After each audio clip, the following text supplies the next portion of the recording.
हाँ जी भाई। Hello, welcome, नमस्कार, जय हिंद, जय भारत, वंदे मातरम। Welcome all of you, welcome to the class. मेरा नाम है प्रियांश और मैं आप सभी का मेरे भाई एक बार फिर से स्वागत करता हूँ। आज हम पढ़ेंगे भाई करंट इलेक्ट्रिसिटी का क्लास नंबर थर्ड है हमारा आज, ठीक है। और यार ठीक है, क्लास नंबर थर्ड है अपन का, ठीक है। और फर्स्ट क्लास, सेकंड क्लास हो चुकी है और आज का जो क्लास है नंबर है वो थर्ड क्लास है भाई। कल हमने रजिस्टिविटी, ड्रिफ्ट वेलोसिटी, ठीक है, इनमें रिलेशन विलेशन ये सब कुछ हमने देख लिया, ठीक है। आज बढ़ेंगे मेरे भाई रजिस्टिविटी पर भी, ठीक है। और रिलेशन देखेंगे इलेक्ट्रिक फील्ड और रजिस्टिविटी, कंडक्टिविटी, रेजिस्टेंस या फिर कंडक्टेंस, ठीक है। सारा का सारा मामला निपटा देंगे आज इस क्लास में, ठीक है। और जो कुछ बचेगा पावर ओवर एनर्जी एनर्जी ये सब जितना भी है भाई सब अगले क्लास में, यानी 4 लेक्चर में मैंने करंट इलेक्ट्रिसिटी आप सभी के सामने पूरा खोल के रख दिया, ठीक है। तो एक बार मुझे बताओ कि कैसे चल रही है आपकी भाई पढ़ाई, आपका स्टडी कैसा चल रहा है भाई, मुझे एक बार बताओ, ठीक है। मुझे बता देना कहाँ, तो कमेंट कर देना। हाँ भाई एक बात और, अगर आपको पीडीएफ चाहिए ना एनोटेशन के साथ, ठीक है, एनोटेशन के साथ अगर पीडीएफ चाहिए तो क्या करना, अबाउट में जाना, मैंने कल भी बताया था, अबाउट में जाना, ठीक है। अबाउट में जाके वहाँ टेलीग्राम, ठीक है, टेलीग्राम का लिंक गिवन है, वहाँ से तुम ज्वाइन कर लेना, ठीक है। वहाँ से तुम ज्वाइन कर लेना, ठीक है। और चलो देखते हैं।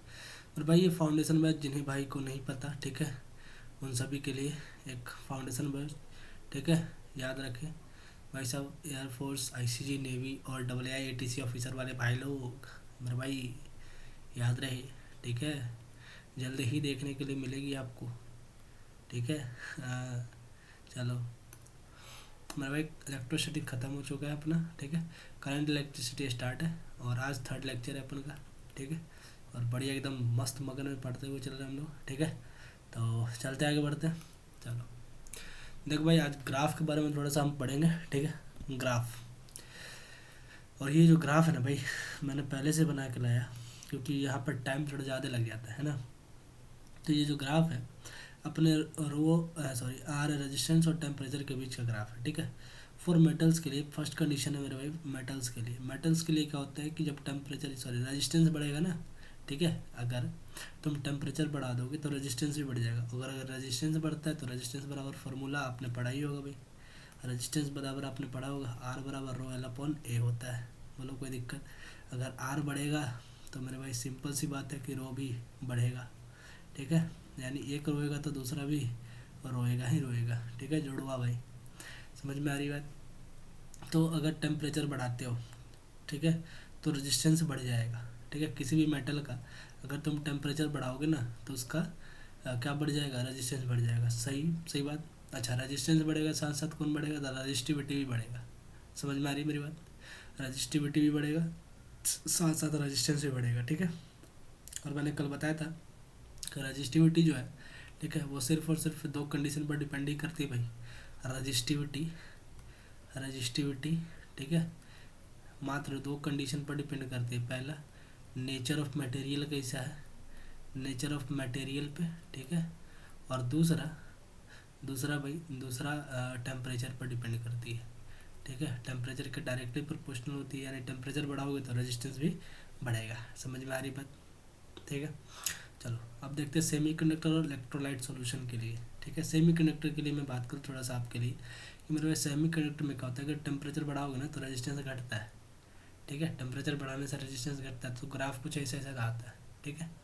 इतनी बात समझ में आ गई? अच्छा, अलवा, अलवा बोलते हैं, मैंने इसे ना अलवा बोला, ठीक है। अपने यहाँ अलवा मिलता है खाने के लिए, ठीक है। वैसे अलॉयज़ होते हैं, ठीक है। अलॉयज़ के लिए क्या होता है कि टेम्परेचर बढ़ाने पर रेजिस्टेंस और जो रो का जो ग्राफ है वो कुछ स्ट्रेट लाइन जाती है, ठीक है। तो ये था अपना ग्राफ का बात जो कि हमने आपको बताया, ठीक है।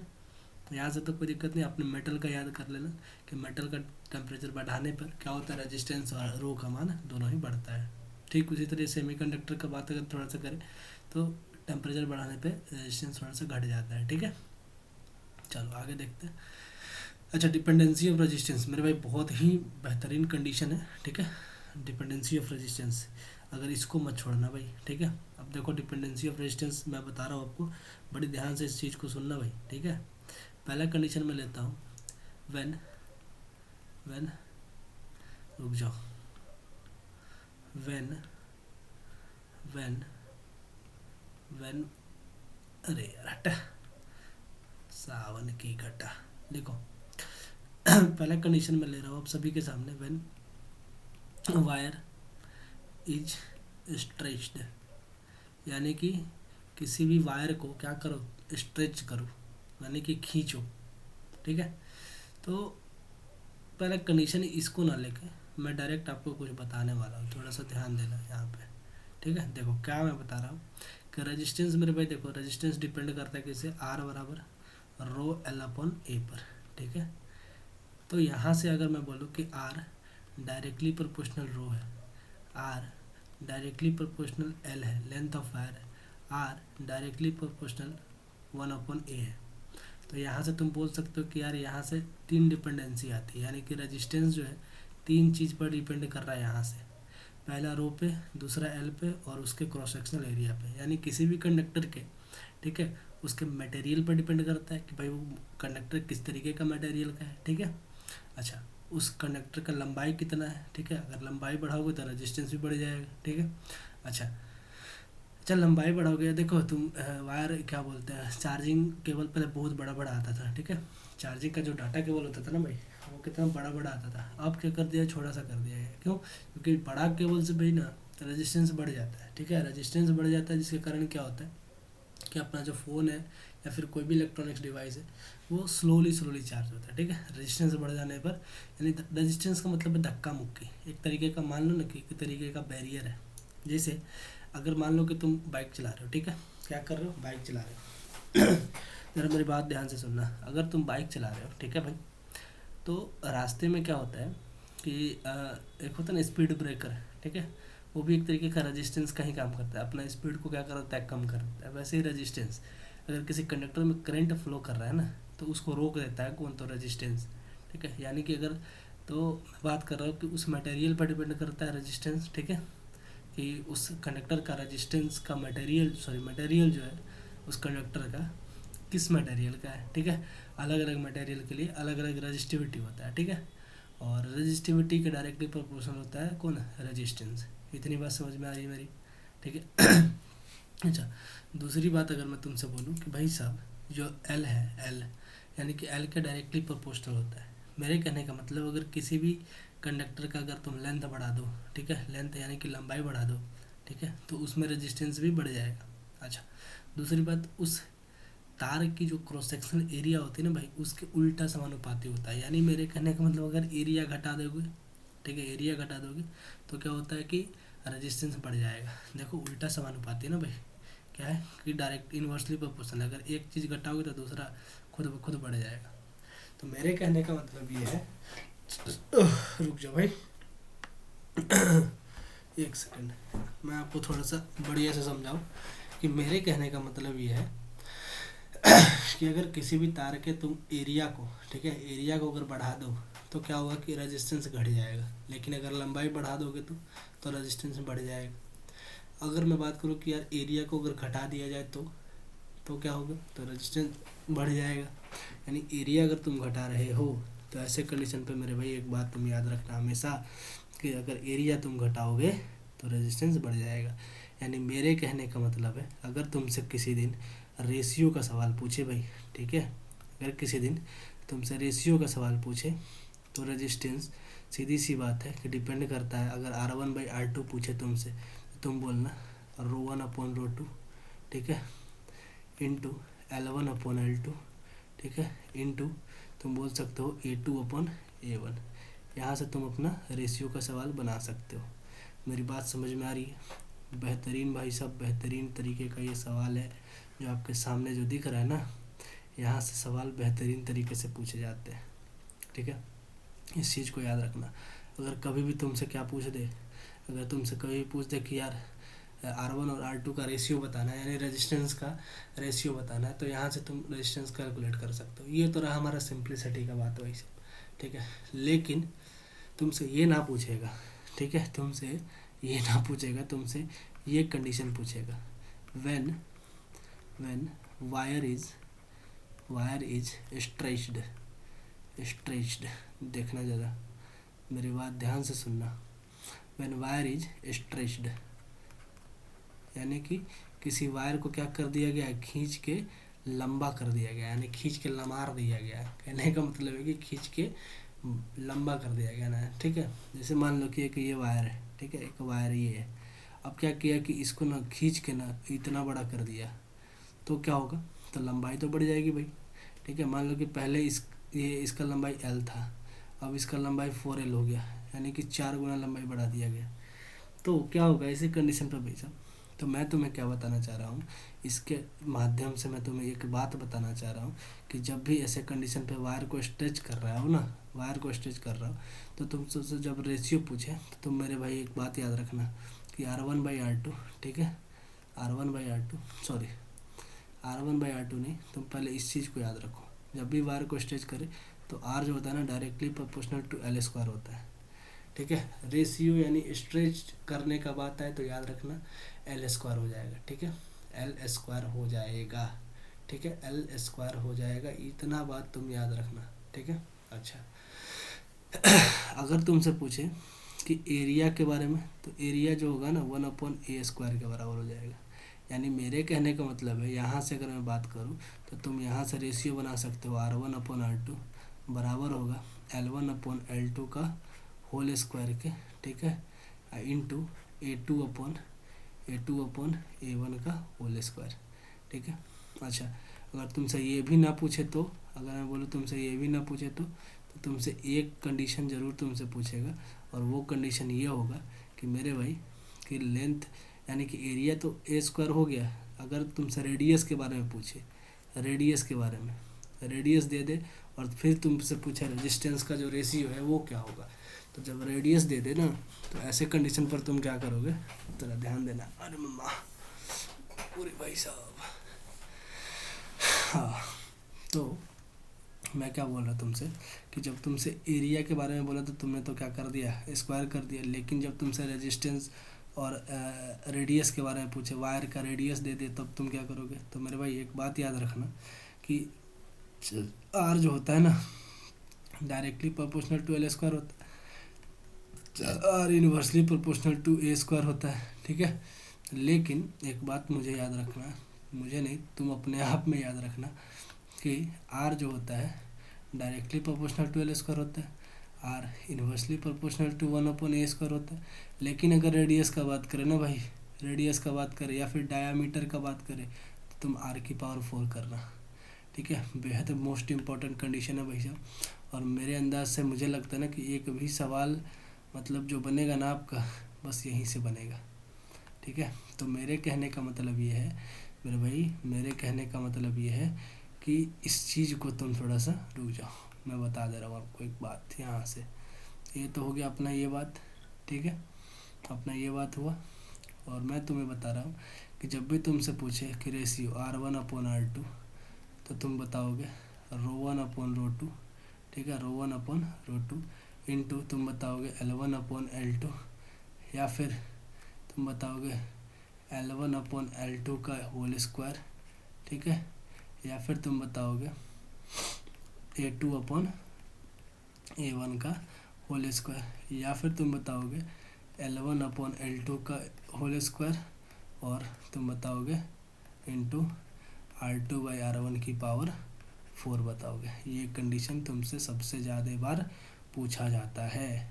क्या किया जाता है, सबसे ज़्यादा बार पूछा जाता है मेरे भाई, याद रखना इस चीज़ को, ठीक है। क्या करना, याद रखना कि यार मैंने भी तुम्हें कुछ बताया था, ठीक है भाई, ठीक है भाई, इतनी बात तो तुम याद रखोगे ही रखोगे। अरे यार रुक जा भाई,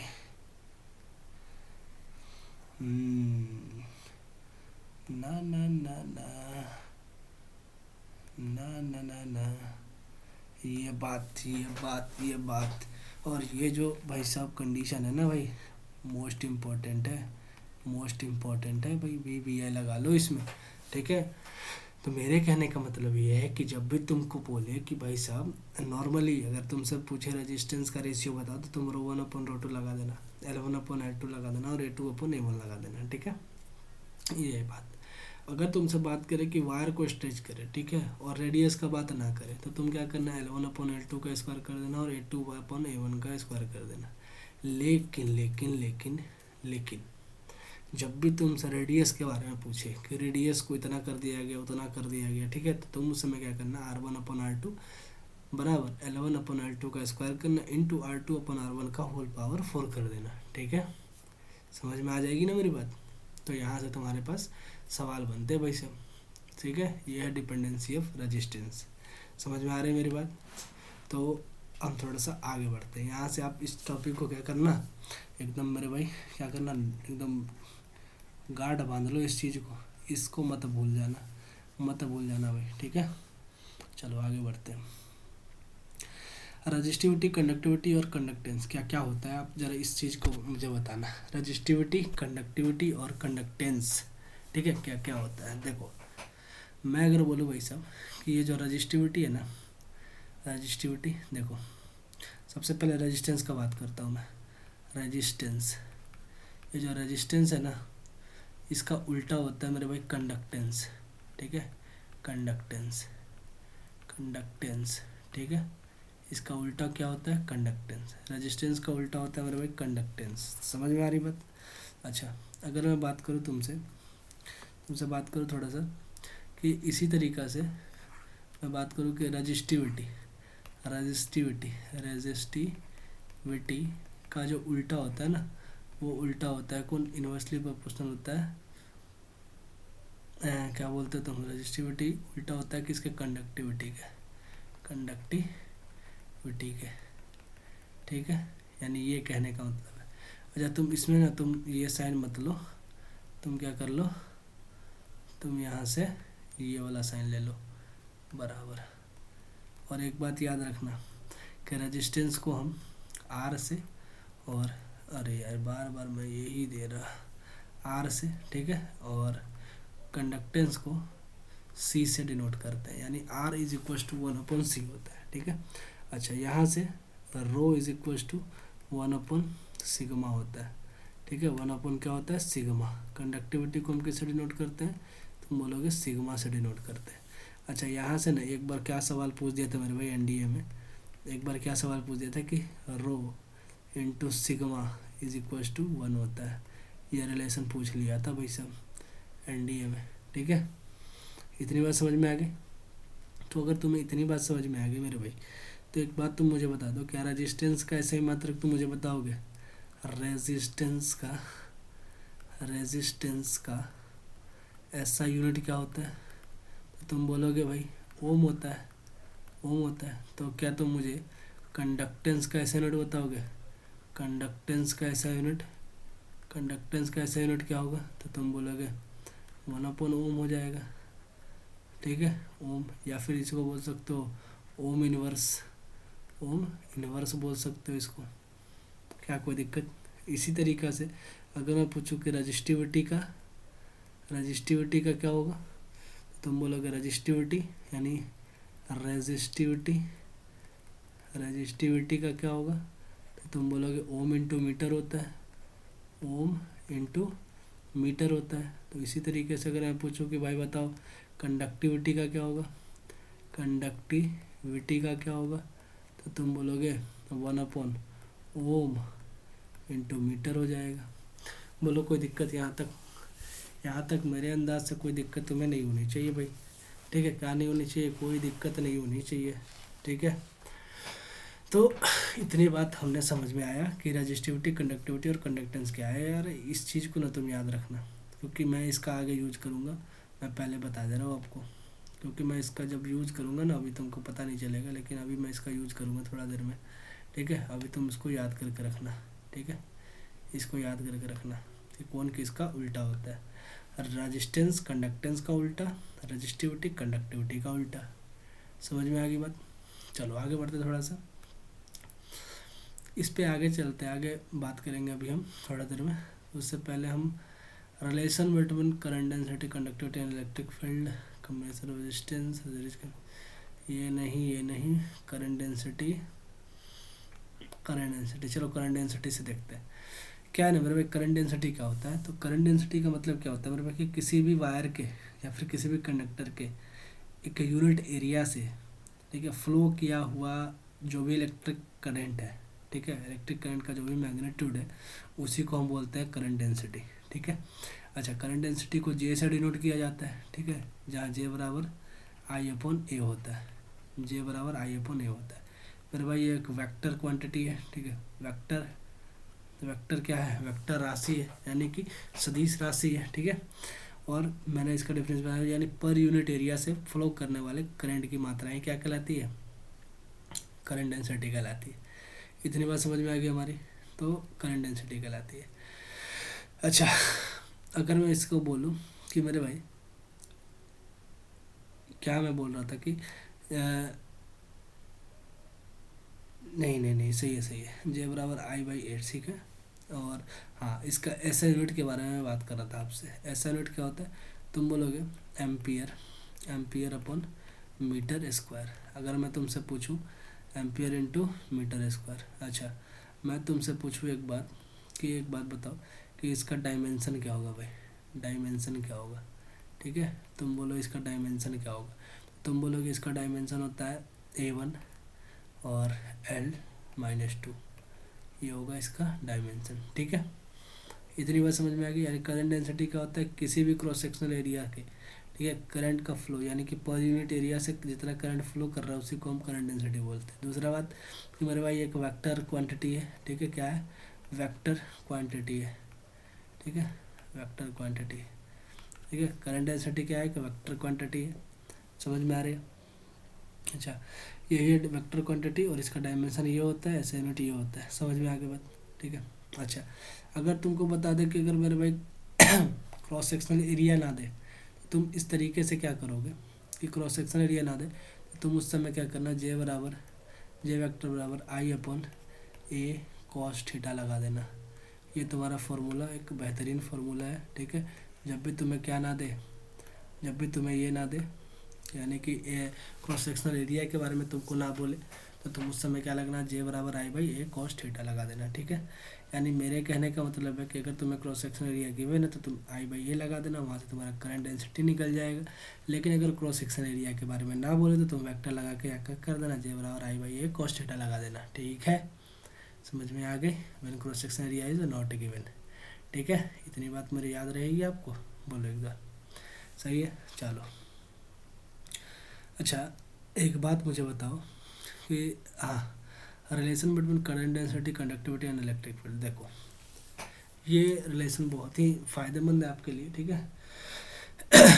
अगर मैं बात करूँ आपसे भाई कि कल आपने क्या पढ़ा, कल आपने ये बात पढ़ा था कि आई बराबर करंट, आई बराबर N A V D into E, ठीक है, आई बराबर N A V D into E. क्या आपने ये पढ़ा था क्या, तुम बोलोगे एकदम श्योर है भाई साहब, हमने कल पढ़ा था, ठीक है। ये मैंने एक रिलेशन आपको बताया था कि ड्रिफ्ट वेलोसिटी और इलेक्ट्रिक करंट में क्या रिलेशन होता है, ठीक है। तो यहाँ से हम क्या पढ़ने वाले हैं, आप अभी मैं आपको बता दूँ थोड़ा सा।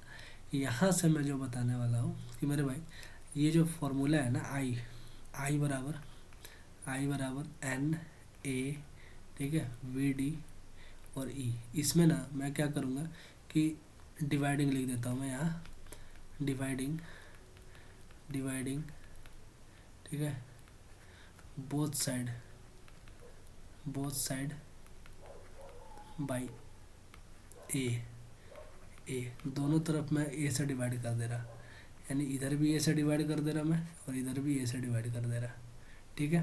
तो क्या हो जाएगा, ये जो आई बाई ए है, देखो आई बाई जो ए है, आई बाई ए है, इसे तो मैं जे लिख दूंगा, यानी करंट डेंसिटी के फॉर्म में लिख दूंगा इसे, ये लो मैंने लिख दिया जे। तो अगर मैं आपसे पूछूं कि यार यहाँ ए से ए तो ये कट जाएगा, तो बचेगा मेरे पास क्या, n e into v d बचेगा। अच्छा, क्या तुम मुझे एक बात बताओगे कि वी डी बराबर क्या होता है, तुम बोलोगे भाई साहब वी डी बराबर होता है ई, ई अपॉन ई, ई टाउ, E/m इंटू क्या होता है, तुम बोलोगे टाउ। तो क्या मैं इस वी डी की जगह इसको रख दूँ क्या, तुम बोलोगे रख दो यार। लो मैंने रख दिया। तो जब मैं रख दूंगा इसमें एन ई और वी डी की जगह मैं रखूँगा ई, ठीक है, E/m इंटू क्या रख दूँ, टाउ। अब ये हो जाएगा। तो मेरे पास क्या आ जाएगा, जे बराबर, जे करंट डेंसिटी बराबर N/E² into E into tau upon क्या आ जाएगा, एम आ जाएगा। क्या आ जाएगा, तुम बोलोगे एम आ जाएगा। ठीक है, क्या यहाँ तक तो कोई दिक्कत तो नहीं होगा भाई, यहाँ तक तो कोई दिक्कत नहीं होगा। अच्छा, अगर मैं तुमसे पूछूं कि मेरे भाई रो का जो वैल्यू होता था, तो क्या हमने कल रो का वैल्यू ये पढ़ा था क्या, M/N/E² इंटू टाउ। बोलो क्या दिक्कत है यहाँ पे, कि रो का वैल्यू हमने ये पढ़ा था क्या, M/N/E² इंटू टाउ। तो क्या मैं इसे लिख सकता हूँ M/N/E² इंटू टाउ। बोलो कोई दिक्कत है तो नहीं। M/N/E² इंटू टाउ, तो क्या मैं इसे 1/रो लिख सकता हूँ क्या, तो तुम बोलोगे हाँ साहब लिख सकते हैं हम। यानी जे बराबर क्या लिखूँगा मैं बोलूँगा कि यार एन, सॉरी देखो ये जो है ना, मैं इसको ई को पहले लिख दे रहा, ई को पहले लिख दूँगा, ठीक है, और मैं लिखूँगा N/E² टाउ अपॉन एम, ठीक है। और N/E² टाउ अपॉन एम किसका वैल्यू है, तुम बोलोगे यहाँ से उल्टा करोगे तो 1/रो का वैल्यू आ जाएगा। यानी मेरे कहने का मतलब ये है कि जे बराबर मेरे पास जो आएगा E इंटू 1 क्या आ जाएगा, रो आ जाएगा। ठीक है, तो मैं यहाँ से बोलूँगा कि जे वेक्टर बराबर होगा E/रो के, ठीक है। और E जो है मेरे पास क्या है, ये जो है तुम्हारे पास किसका फॉर्मूला आ गया, ये जो फॉर्मूला है ना भाई, ये जो फॉर्मूला तुम्हारे पास है, ये फॉर्मूला है किसका, तो तुम बोलोगे करंट डेंसिटी के साथ साथ, अरे यार करंट डेंसिटी के, अरे रे रे रे रे रुक जा, करंट डेंसिटी के साथ साथ एक इसका फॉर्मूला है, तुम बोलोगे जे बराबर जे बराबर E/रो का फॉर्मूला है, यानी कि इलेक्ट्रिक फील्ड और रजिस्टिविटी का फॉर्मूला। अच्छा, क्या मैं तुमसे एक बात पूछूं कि यार जे बराबर, क्या मैं ई और इस रो को, क्या मैं इस रो को सिग्मा नहीं लिख सकता क्या, बोलो सिग्मा नहीं लिख सकता, यानी रजिस्टिविटी का उल्टा कंडक्टिविटी नहीं होता। तुम बोलो एकदम सही है भाई। और ये जो फॉर्मूला मैंने तुम्हें बताया, यही मेरे भाई मेरा मकसद था तुम्हें बताना, कि जे बराबर क्या हो जाएगा, ई इंटू सिग्मा, यानी कि ये जो सिग्मा है वो क्या है, तुम बोलोगे कंडक्टिविटी है, कंडक्टिविटी, ठीक है, क्या है, तो तुम बोलोगे यार कंडक्टिविटी है। क्या तुम यहाँ से रिलेशन समझ में आ गया कि जे बराबर, अगर तुमसे रिलेशन पूछे तो जे बराबर ई इंटू सिग्मा। मेरे भाई एयरफोर्स में डायरेक्ट सवाल आता है भाई, एयरफोर्स वाले भाई। और मेरे भाई ATC वाले के लिए मैं बता दूं कि मेरे भाई एक बार तुम प्रीवियस ईयर जाके उठा के देखना, फॉर्मूला बेस्ड सवाल आता है, तुमसे डायरेक्ट रिलेशन पूछ सकता है, ठीक है। एक बार उसी के बेस पर मैं सवाल भी करा रहा हूँ, तो मैं इतना रिलेशन भी बता रहा हूँ, ठीक है। तो एक रिलेशन ये हो गया और एक रिलेशन ये हो गया, ठीक है। अगर तुमसे रजिस्टिविटी के फॉर्म में रिलेशन पूछे तो तुम जे बराबर E/रो लगा देना, और कनेक्टिविटी के फॉर्म में पूछे तो जे बराबर ई इंटू सिग्मा लगा देना, ठीक है। बोलो कोई दिक्कत है तो बोलो कोई दिक्कत है तो तुम बोलोगे नहीं यार दिक्कत तो नहीं होनी चाहिए, है कि नहीं। समझ में आ गई इतनी बात हमारी। चलो थोड़ा सा आगे बढ़ते हैं और देखते कम्बिनेशन ऑफ रेजिस्टेंस के बारे में, ठीक है। अच्छा भाई, कम्बिनेशन ऑफ रेजिस्टेंस के बारे में हमने पढ़ा कि रेजिस्टेंस, मेरे भाई थोड़ा देर में बात करूँ आपसे कि रेजिस्टेंस डिपेंड करता है उस कंडक्टर के लेंथ पे, ठीक है, डायरेक्टली प्रोपोर्शनल होता है उस कंडक्टर के मटेरियल पे, ठीक है। दूसरी बात उस कंडक्टर के क्रॉस सेक्शनल एरिया पे, ठीक है। अच्छा, रेजिस्टेंस टेम्परेचर पे भी डिपेंड करता है, ठीक है। अगर किसी कंडक्टर का टेम्परेचर बढ़ा दोगे तो रेजिस्टेंस भी बढ़ जाएगा, अगर रेजिस्टेंस बढ़ेगा तो रो भी बढ़ेगा, रेजिस्टिविटी भी बढ़ जाएगा, ठीक है। इतनी बात हमने समझा। अच्छा, कॉम्बिनेशन ऑफ रेजिस्टेंस कितने प्रकार का होता है, तो 2 प्रकार का, तुम सब जानते हो, एक सीरीज कॉम्बिनेशन और दूसरा पैरेलल कॉम्बिनेशन होता है। समझ में आ रही मेरी बात, एक सीरीज और दूसरा पैरेलल। तो हम चलते हैं सबसे पहले बात सीरीज कॉम्बिनेशन पे, थोड़ा सा सीरीज कॉम्बिनेशन देखो, ये है अपना सीरीज कॉम्बिनेशन रेजिस्टेंस, ठीक है। 3 रेजिस्टेंस जुड़े हुए हैं और तीनों रेजिस्टेंस क्या है, सीरीज में जुड़े हुए हैं, ठीक है, एक के बाद एक के बाद एक, ठीक है, सीरीज में। मेरे भाई कल क्या मैंने एक नोट पॉइंट लिखाया था क्या आपको, बोलो। उस नोट पॉइंट को थोड़ा सा याद करो। और उस नोट पॉइंट में मैंने लिखाया था आपको कि मेरे भाई इलेक्ट्रिक सर्किट में चाहे तुम कोई सा भी इंस्ट्रूमेंट जोड़ दो सीरीज में, ठीक है, सीरीज में क्या कर दो, कोई सा भी मतलब इंस्ट्रूमेंट जोड़ दो, ठीक है, इलेक्ट्रिकल इंस्ट्रूमेंट जोड़ दो, ठीक है, किसी का भी रेजिस्टेंस अलग अलग हो मैटर नहीं करता, करंट सब में सेम होगा, ठीक है भाई। क्या होगा, करंट सब में सेम होता है। इतनी बात तो मैंने तुम्हें उस समय भी बताया था और आज भी मैं रिपीट कर रहा हूँ, क्योंकि यहाँ पर रेजिस्टेंस को क्या कर दिया गया, सीरीज में लगा दिया गया। तो मैं क्या बोलना चाह रहा हूँ कि मेरे भाई यहाँ से मैं एक बात तुमसे बोलना चाह रहा हूँ कि रेजिस्टेंस अलग अलग है, R1 R2 R3 है, ठीक है, R1 R2 R3 है, लेकिन मेरे भाई कोई सा भी इंस्ट्रूमेंट तुम जोड़ दो सीरीज में, in series combination, in series combination, याद रखना, इन सीरीज कॉम्बिनेशन में, कल भी मैंने लिखवाया था कॉम्बिनेशन में, in series combination current is same, current is क्या होता है, current is same, current is same, यानी कि करंट क्या होता है, सेम होता है। तो मैं क्या बोलना चाह रहा हूँ कि करंट अगर सेम है तो क्या मैं इसे बोल दूँ कि इस पर जो वोल्टेज होगा वो V1 होगा, इस पर जो वोल्टेज होगा वो V2 होगा, और इस पर जो वोल्टेज होगा वो V3 होगा। क्या बोल रहे हैं, सही है।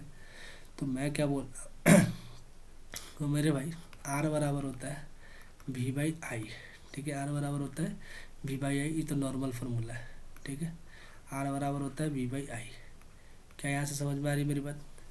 तो अगर मैं बोलूँ कि मेरे भाई तीन रेजिस्टेंस जुड़े हुए हैं और तीनों रेजिस्टेंस का R इक्विवेलेंट अगर तुमसे निकालना है, तुम अगर मैं बोलूँ कि यार पहला रेजिस्टेंस R1 है, दूसरा रेजिस्टेंस R2 है, तीसरा रेजिस्टेंस R3 है, ठीक है, इन तीनों रेजिस्टेंस का ग्रुपिंग करना है हमें। तो तीनों रेजिस्टेंस का जब तुम ग्रुपिंग कर रहे होगे तो ऐसे कंडीशन पर तुम्हारे पास क्या आती है, ऐसे कंडीशन पर, रुक जा यार तो दूर ही भाग रहा है भाई। अच्छा क्या होगा, आर आर बराबर क्या होता है, V/I, सॉरी V बराबर IR, R बराबर V/I होता है। मैंने फार्मूला ही गलत लिख दिया यार, गजब वाला है मेरा भी। V बराबर होता है IR, V बराबर होता है IR। अगर मेरे भाई मैं बोलूँ कि अगर तुम्हारे पास तीन रेजिस्टेंस है, ठीक है, क्या है, तीन रेजिस्टेंस तुम्हारे पास गिवन है, ठीक है, तो यहाँ से तुम बोल सकते हो कि R बराबर होता है V/I के। क्या यहाँ से कोई दिक्कत है। अगर तीन रेजिस्टेंस होता है और तीनों का R इक्विवेलेंट तुम्हें निकालना है तो पहला रेजिस्टेंस R1, दूसरा रेजिस्टेंस R2 और तीसरा रेजिस्टेंस R3, बोलो कोई दिक्कत। अच्छा R इक्विवेलेंट के लिए क्या होगा, V/I, I तो सेम ही होगा, ठीक है। अच्छा अगर मैं बात करूँ कि R1 के लिए तुम बोलोगे V1/I1, I होगा क्योंकि I तो सब में सेम ही होगा। अच्छा प्लस V2 क्या हो जाएगा, I हो जाएगा। और यहाँ से अगर मैं बात करूँ तो तुम बोलोगे सॉरी प्लस का R इक्विवेलेंट के लिए, एक मिनट मैंने तो फार्मूला लिखवा ही दिया, तो मैं कहाँ जा रहा हूँ यहाँ पे, इतनी बात समझ में आ गई। ये है फार्मूला अपना R इक्विवेलेंट का, ठीक है। R इक्विवेलेंट का क्या है मेरे भाई, फार्मूला है, एक मिनट यार,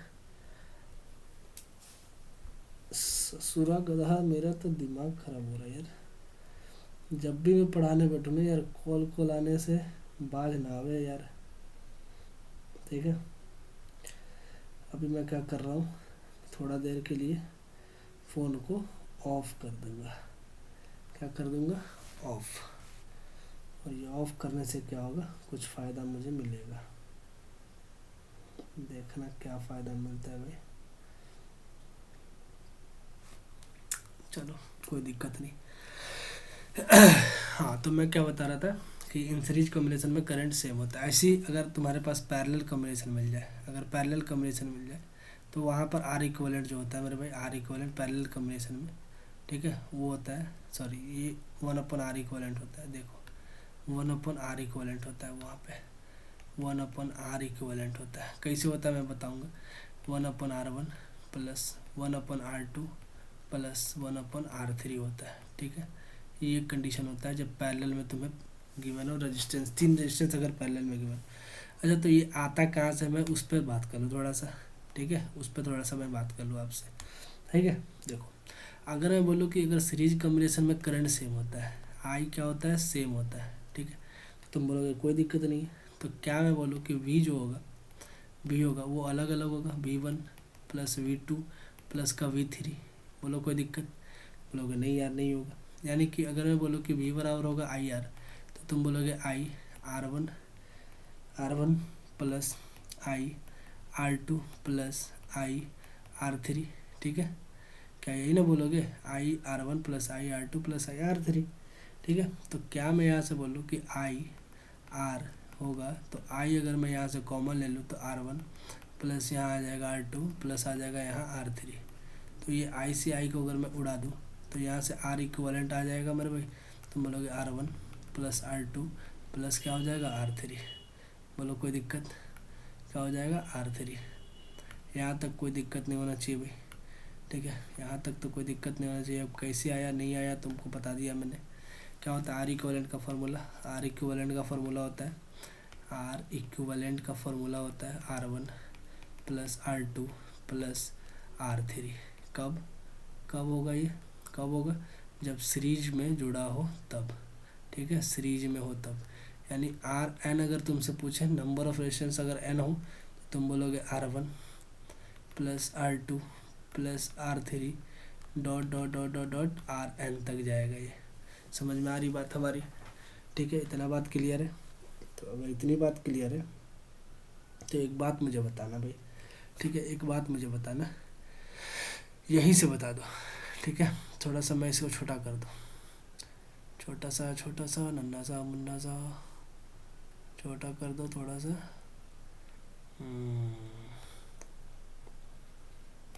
चलो, और इसको भी मैं छोटा सा थोड़ा सा कर दे रहा, क्योंकि मुझे कुछ बताना है आपको, ठीक है। और वो जो कंडीशन है भाई वो क्या है कि एक बात मुझे बताओ कि आर इक्वलेंट जो होता है ना, आर इक्वलेंट, ठीक है, एक नोट पॉइंट बना लो पहले, क्या कर लो, नोट पॉइंट लिख लो, ठीक है, नोट लिख लो, नोट, ठीक है। क्या लिख लो कि सबसे बड़ा जो प्रतिरोध होता है ना, ठीक है, सबसे बड़ा प्रतिरोध, ठीक है, अगर रेजिस्टेंस में सबसे कोई बड़ा प्रतिरोध हो, यानी लार्जेस्ट रेजिस्टेंस, लार्जर रेजिस्टेंस से भी, लार्जर रेजिस्टेंस से भी आर इक्वलेंट क्या होगा, बड़ा होगा। यानी कि अगर सबसे ज़्यादा रेजिस्टेंस निकालना है ना आपको, रेजिस्टेंस सबसे ज़्यादा निकालना है आर इक्वलेंट, तो आप उस कंडीशन पे क्या करो कि सारे रेजिस्टेंस को तुम सीरीज में जोड़ दो, ठीक है। अच्छा, number of resistance R equivalent में नंबर ऑफ रेजिस्टेंस अगर एन हो तो तुम बोलोगे उसका फॉर्मूला, अरे यार, एन आर होगा, ठीक है। यानी अगर एन नंबर ऑफ रेजिस्टेंस हो सीरीज में तो तुम बोलोगे उसका फॉर्मूला आर इक्वलेंट बराबर एन इंटू आर हो जाएगा। क्या मेरी बात समझ में आ गई? इतनी तो बोलो एक बार हाँ, बोलो। अगर इतनी बात समझ में आ गई तो चलो हम अगले कंडीशन पर चलते हैं, और अगला कंडीशन हमारे पास है पैरेलल ग्रुपिंग का, ठीक है। अच्छा, पैरेलल ग्रुपिंग में क्या होता है मेरे भाई, करंट डिफरेंट होता है और इस कंडीशन पर होता है तुम्हारे पास पोटेंशियल सेम, वी जो होता है तुम्हारे पास होता है सेम, ठीक है, पोटेंशियल होता है सेम। अच्छा, अगर मैं यहाँ से बोलूँ कि अगर आर इक्वलेंट तुम्हें निकालना है, 1/R इक्वलेंट निकालना है, तो यहाँ से फार्मूला होता है 1/R1 plus 1/R2 plus 1/R3, ठीक है भाई, ये होता है वाला आर इक्वलेंट, ठीक है। अच्छा, इसमें क्या होता है कि if two resistance are in parallel, if two resistance are in parallel, यानी कि दो रेजिस्टेंस पैरेलल में है, तो इसका आर इक्वलेंट का फार्मूला याद रखना R1 R2, ठीक है, R1 into R2 upon R1 plus R2 होता है, ठीक है भाई, याद रखोगे, बोलो कोई दिक्कत तो नहीं होगा भाई, इतना बात तुम मेरे याद रखना, ठीक है। ये होता है अपना पैरेलल ग्रुपिंग का। अच्छा, तुमसे पूछा कि N number of R equivalent निकालो, N number of resistance given है पैरेलल में, तो तुम बोलोगे R अपॉन एन होता है इसका फार्मूला, क्या होता है, R अपॉन एन। अच्छा, ये जो है फार्मूला तुम्हारे पास, ठीक है, देखो ये जो तुम्हारे पास फार्मूला है, ये एन नंबर ऑफ रेजिस्टेंस जब पैरेलल में हो तब इस तरीके का कंडीशन लगाना, ठीक है। और मैं एक बात और बता दूं कि पैरेलल में नोट लिखना, इन पैरेलल, ठीक है, इन पैरेलल जो आर इक्वलेंट होता है वो क्या होता है, R equivalent less than greater resistance, यानी कि सबसे बड़ा प्रतिरोध से भी छोटा होता है आर इक्वलेंट रेजिस्टेंस, ठीक है। यानी कि आपको कम प्रतिरोध निकालना हो तो आप सबको क्या कर दो, एक तरीके से समानांतर में क्या कर दो, जोड़ दो, ठीक है। ये है अपना समानांतर क्रम, ठीक है, ऐसे ऐसे जुड़ा हुआ। समझ में आ रही है मेरी बात? तो चलो एक बात मुझे बताओ कि यहाँ से इंटरनल रेजिस्टेंस पर तो मैं चलूँगा, लेकिन थोड़ा देर बाद चलूँगा। चलो पहले मैं थोड़ा सा इधर आके देख दूँ। चलो इधर देख लो, कहाँ तक पढ़े थे हम, यहाँ तक। हाँ, इलेक्ट्रिक बल्ब के बारे में थोड़ा सा मेरे भाई। इलेक्ट्रिक बल्ब का फिलामेंट बनता है मेरे भाई, तुम जानते हो, टंगस्टन का। किसका बनता है? टंगस्टन का। बोलो कोई दिक्कत नहीं। किस धातु का होता है? टंगस्टन का, ठीक है। रजिस्टिविटी क्या होता है मेरे भाई? तुम बोलोगे रजिस्टिविटी हाई होता है इसका। मेल्टिंग पॉइंट क्या होता है? तुम बोलोगे इसका भी हाई होता है। अच्छा, वायर, इलेक्ट्रिक हीटर में जो वायर होता है वो किसका होता है मेरे भाई? तुम बोलोगे नाइक्रोम का होता है, नाइक्रोम का होता है। रजिस्टिविटी क्या होता है इसका? इसका भी हाई होता है रजिस्टिविटी। मेल्टिंग पॉइंट इसका क्या होता है? तुम बोलोगे मेल्टिंग पॉइंट भी हाई होता है, ठीक है। मेल्टिंग पॉइंट यानी गलन बिंदु, ठीक है। अच्छा, फ्यूज वायर मेरे भाई एक तरीके का heating effect of electric current पर काम करता है, ठीक है। इसमें जो वायर होता है ना भाई, वो वायर एक तरीके का अलॉय होता है, ठीक है। मिश्र धातु का बना होता है, अलॉय होता है, ठीक है। रजिस्टिविटी इसका क्या होता है? तुम बोलोगे रजिस्टिविटी भी हाई होता है इसका। मेल्टिंग पॉइंट लो होता है। मेल्टिंग पॉइंट लो इसका क्यों होता है? क्योंकि मेरे भाई फ्यूज वायर को हम लगाते हैं अपने घरों में। अगर इसका मेल्टिंग पॉइंट अगर हाई हो ना, तब पता चलेगा कि अपना घर कब का जल गया और ये अभी तक गला ही नहीं है, ठीक है। इसलिए इसका मेल्टिंग पॉइंट होता है लो, ठीक है। अच्छा, इसको अपने घर में कैसे लगाते हैं मेरे भाई? सीरीज कॉम्बिनेशन में लगाते हैं, सीरीज कॉम्बिनेशन में, ठीक है। अच्छा, इंडिपेंडेंट फ्रॉम, अच्छा किससे ये इंडिपेंडेंट होता है, यानी कि किस पर डिपेंड नहीं करता मेरे भाई? इसके लेंथ पे, यानी कि लेंथ ऑफ वायर पे डिपेंड नहीं करता। किस पे नहीं करता? लेंथ ऑफ वायर पर ये डिपेंड नहीं करता। इंडिपेंडेंट होता है लेंथ ऑफ वायर। चाहे तुम इतनी छोटा सा फ्यूज वायर लगाओ, चाहे इतना बड़ा सा लगाओ, कोई मतलब नहीं बनता, यानी कि इंडिपेंडेंट होता है, ठीक है। Independent from length of wire, from length of wire, ठीक है भाई। समझ में आ रही बात?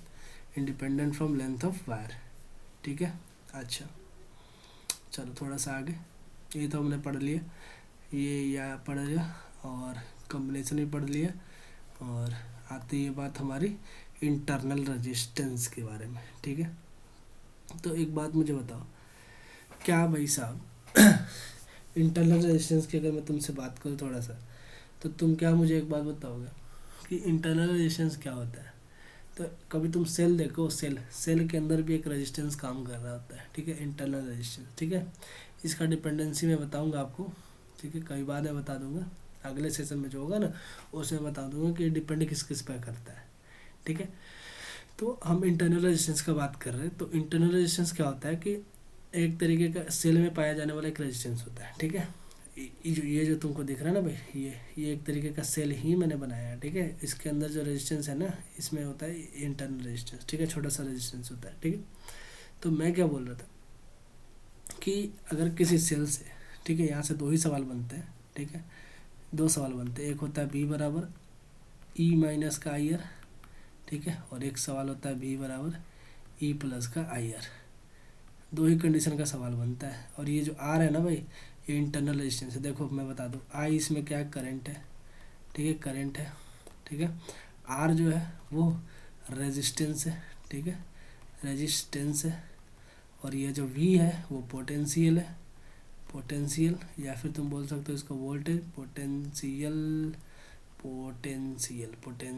सही तो लिख रहा था यार, पोटेंशियल है। और ये जो स्मॉल आर है वो इंटरनल रेजिस्टेंस है। क्या है? इंटरनल रेजिस्टेंस है भाई, ठीक है, इंटरनल रेजिस्टेंस। समझ में आ रही है मेरी बात? Internal resistance. अच्छा, यहाँ से दो सवाल बनते हैं, भी बराबर ई माइनस आई आर और भी बराबर ई प्लस आई आर। अच्छा, ई क्या है मेरे भाई? ई जो है ना, ये वाला ई इलेक्ट्रिक फील्ड नहीं है, ये टर्मिनल वोल्टेज है, ठीक है। इसको ईएमएफ बोलते हैं, टर्मिनल वोल्टेज है ये, सॉरी टर्मिनल वोल्टेज, ये ई जो है ना ईएमएफ है, ठीक है, इलेक्ट्रोमोटिव फोर्स जिसको बोला जाता है, ठीक है, वो है। चलो मैं क्या बोलता है कि ई बराबर ई माइनस आई कब होता है, ये फॉर्मूला कब लगता है, जब if current is drawn from cell, ठीक है, फ्रॉम सेल, यानी कि तुम सेल से जब करंट ले रहे हो तब ये फॉर्मूला लगता है, ठीक है। दूसरा, if current is given to cell, यानी कि जब तुम क्या कर रहे हो, गिवन टू सेल, जब तुम सेल को क्या कर रहे हो, करंट दे रहे हो तब, ठीक है, तब ये फॉर्मूला लगता है आपके सामने। दो ही कंडीशन पर इस पर सवाल बनता है भाई। एक भी बराबर ई माइनस आई आर, जब करंट को लिया जाता है सेल से तब ई माइनस आई आर, और जब करंट को दिया जाता है तो भी बराबर ई प्लस का आई आर। ये होता है इंटरनल रेजिस्टेंस, ठीक है। अच्छा एक बात मुझे बताओ, यहाँ तो कुछ नहीं है और हमने यहाँ तक पढ़ लिया है ना, तो एक चीज़ मुझे बताते चलो, ठीक है, एक बार तो मुझे एक बात याद कराओ, ठीक है। अच्छा तुमने एक बात पढ़ा है क्या, जैसे अगर मैं बोलूँ कि यार अगर जैसे ये देखो, जैसे कि अगर ये है, और रुक जाओ थोड़ा देर और मैं आपको बता दूँ, हालांकि ये कंडीशन और ये और थोड़ा सा मैं इसको ऐसा बना दूँ, ठीक है,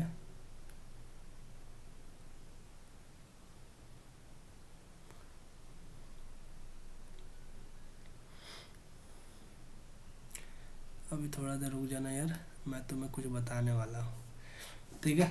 अभी देखना, एक बेहतरीन सा सवाल मैं बताऊंगा आपको यहाँ से, जो सवाल आपके लिए बेहतरीन सा आता है। अभी देखते रहना, सिर्फ और सिर्फ तुम देखते रहो, मैं कुछ बता रहा हूँ आपको, ठीक है। और इसको मैं यहाँ से सटाक, हट जा भाई, हट जा हट जा हट जा, चलो बढ़िया। और मैं क्या कर रहा हूँ, इसमें एक रेजिस्टेंस को जोड़ा रहा हूँ, ऐड कर रहा हूँ, एक रेजिस्टेंस यहाँ और एक रेजिस्टेंस यहाँ जोड़ रहा, ठीक है। और मान लो कि ये करंट आई है और यहाँ जो करंट पहुँचा वो I1 है और यहाँ जो करंट पहुँचा वो I2 है, ठीक है, I1 है और I2 है, और ये R1 है और ये R2 है, ठीक है। ऐसे कंडीशन पर तुमसे पूछता है कि R2 पर जो करंट है वो कितना है, ठीक है, या फिर R1 पर जो करंट है वो कितना है।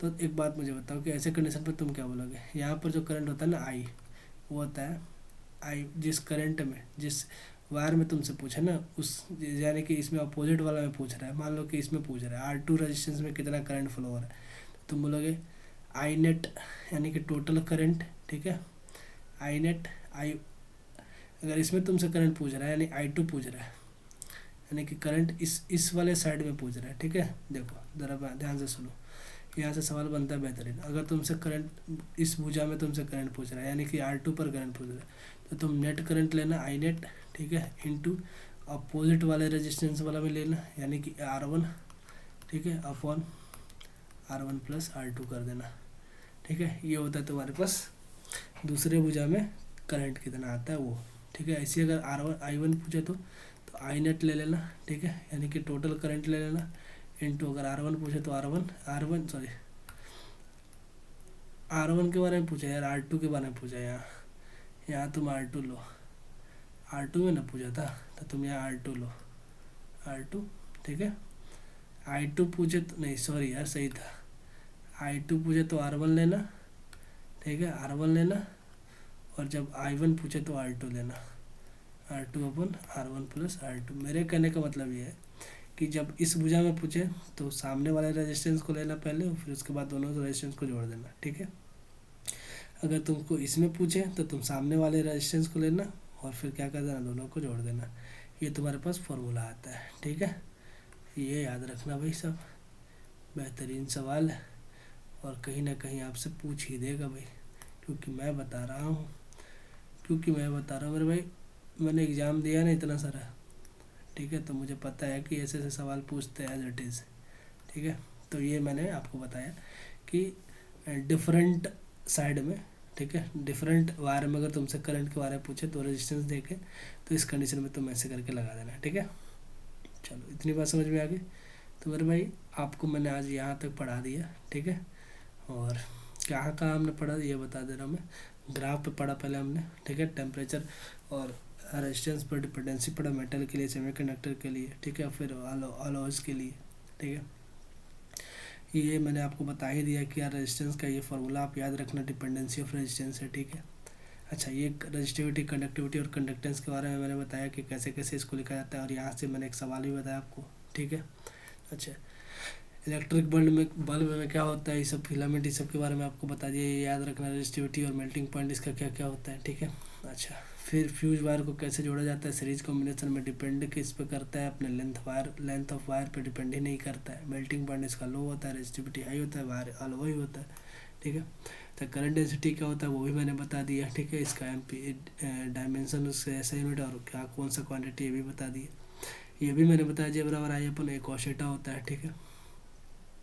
रिलेशन में भी बता दिया मैंने, कंडक्टिविटी, इलेक्ट्रिक फील्ड और करंट डेंसिटी के बीच का रिलेशन क्या होता है, यहाँ से आप ये दो दो याद रखना, ठीक है।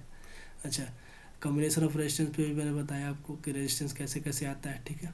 अच्छा, फिर हमने पहले पढ़ा, फिर हमने इंटरनल रेजिस्टेंस के बारे में पढ़ा, फिर हमने ये एक बात फार्मूला पर थोड़ा सा ध्यान दे दिया, ठीक है। तो अब हमारे पास बचता है कि भाई साहब क्या बोलते हैं, पावर के बारे में थोड़ा सा बचता है, ठीक है। इलेक्ट्रिक पावर क्या होता है, इलेक्ट्रिकल एनर्जी क्या होता है, हम यूनिट कैसे निकालते हैं, ठीक है। अपने मीटर रीडर जो होता है वो कैसे यूनिट को कैलकुलेट करते हैं, वो सब चीज़ हम अगले सेशन में पढ़ेंगे। तब तक के लिए मेरे भाई आप सभी का एक सब्सक्राइब और लाइक और कमेंट मेरे भाई। मैथ का सिलेबस ये थोड़ा सा ये है, ठीक है। ट्रिग्नोमेट्री चल रहा है अभी, मैं आपको बता रहा हूँ कि इन्वर्स ट्रिग्नोमेट्री में अगले सेशन में स्टार्ट करूँगा, ठीक है। आप सभी को आमंत्रित हो भाई साहब, ठीक है। तब तक के लिए मेरे भाई क्या करता हूँ, तब तक के लिए आप सब क्या करते रहो भाई सब, पढ़ते रहो। और मेरे भाई पीडीएफ के लिए आपको मैंने बता ही दिया कि पीडीएफ के लिए अगर आपको जाना हो तो आप पीडीएफ पर जाओ और क्या करो, पीडीएफ के लिए आप अबाउट सेक्शन में जाओ, यूट्यूब के अबाउट सेक्शन में, वहाँ पर टेलीग्राम का आईडी होगा, वहाँ पर आप जाओ, उसको ग्रुप को ज्वाइन करो, आपको एनोटेशन के साथ पीडीएफ मिल जाएगा, ठीक है। तब तक के लिए मेरे भाई बताना कि क्लास कैसा लगा आज का, और आशा करता हूँ आप सभी को बढ़िया ही लगा होगा, ठीक है। और चलता हूँ आज के लिए बस इतना ही, बाय, जय हिंद मेरे भाई, ठीक है। चलो।